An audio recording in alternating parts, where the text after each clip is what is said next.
Millions of us now have health insurance under the Affordable Care Act, or what some people call Obamacare. But like many things in life, your health insurance can often be confusing and complicated. Whether you've been insured for years or you're new to the game, understanding your policy is important to your health and your wallet. First things first, you have to pay your premium every month or your insurance could get canceled, kind of like your cable subscription.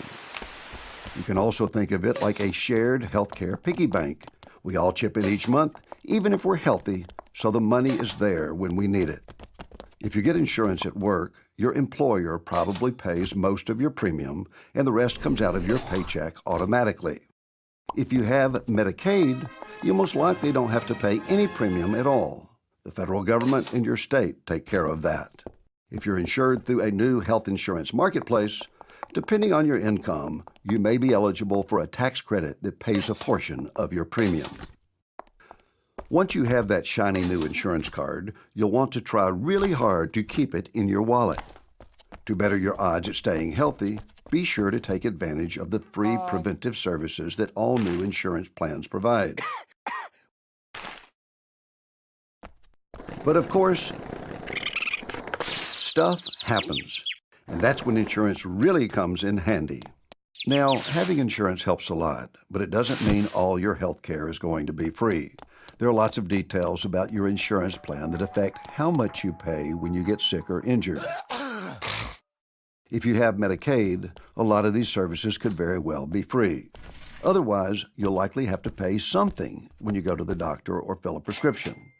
This is called a copay when it's a specific dollar amount, like $25 per visit, or coinsurance if it's a percentage of the bill. There's also the deductible. That's how much comes out of your own pocket before your insurance starts paying. Depending on your plan, you might have a deductible for all your care, or it might only apply to some types of care, like hospital stays and prescriptions. So read your plan material, because it could add up to thousands of dollars. Another important part of your plan is the out-of-pocket maximum. This is the most you'll ever have to pay in any 1 year, at least for the benefits your plan covers. Your insurer will pay 100% of anything beyond the maximum for the rest of the year. It can be just as confusing dealing with prescriptions. Your plan has a list of drugs it will pay for, called a formulary, but the prices vary. Check with your doctor or pharmacist because a generic drug might fix you up the same as a brand name drug, but the price difference could be huge. So, those are the costs typically involved. But remember that they'll be affected by your insurance plan's provider network. This is a list of doctors and hospitals that are connected to your plan. Insurance companies negotiate discounts with these providers. Stay in network and the discounts get passed to you. Go out of network and you could end up paying full price. And remember that out-of-pocket limit?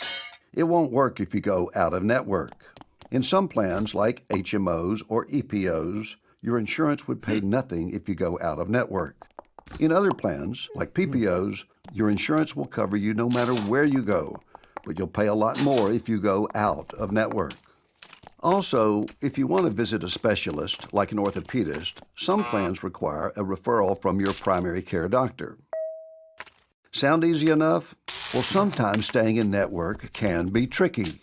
In a hospital, it's possible that your surgeon could be in network while your anesthesiologist is not. If this happens to you, don't be afraid to negotiate with your provider or file an appeal with your insurer. So as you can see, there's a lot to think about when you choose an insurance plan each year. Some plans may have low premiums, but fewer doctors or hospitals and high deductibles. There are trade-offs, and understanding and choosing among plans isn't always easy. Remember, if you have questions, call your health plan and ask, or check with your hospital or doctor. If you still have questions, your state insurance department or consumer assistance program can help. With the Affordable Care Act, there's new support for consumers, so take advantage of it.